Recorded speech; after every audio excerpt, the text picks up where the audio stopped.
Nanganak na si Dayan Medina sa kanilang pangalawang anak na si Baby Isabela nitong July 23, sa kanilang Instagram page nagbahagi ng larawan sina Rod Jun at Dayan.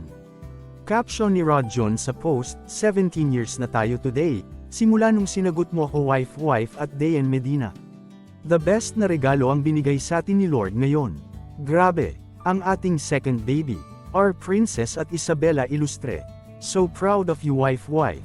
Ang tapang mo, sa nasaksihan ko kanina mas lalo pang tumindi ang pagmamahal ko sayo. Saludo ako sayo, I love so much. Pinasalamatan din niya ang mga taong nag-alay ng dasal para sa safe delivery ng kanyang mag-ina.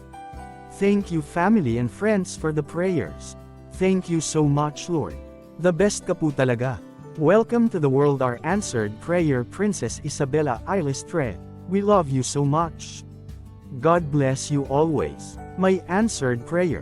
My baby Maria Isabela Elizabeth Medina Ilustre, caption naman ni Dayan sa post. Marami naman ang humanga sa kasipagan ni Dayan. Dahil bago ang kanyang panganganak ay nag-post ito sa kanyang Instagram page ng video kung saan host siya sa isang event. After my at Purple Hearts Big Frizzle event segue, to St. Luke's QC for my CS operation. Thank you Lord, Aniya. Narito ang ilang komento ng netizens. Congratulations, manganganak-en po pala kayo nakapag-host pa kayo. Congratulations, napaka-brave nyo talaga, God bless. Ang sipag-sipag po ninyo. 2 hours ago lang, tapos nakapanganak na agad.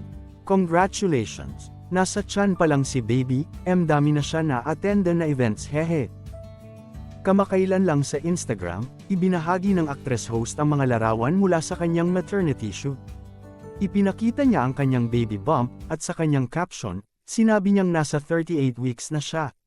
Kasama rin sa mga larawan ang kanyang asawang si Rod Jun Cruz at ang kanilang panganay na si Joaquin.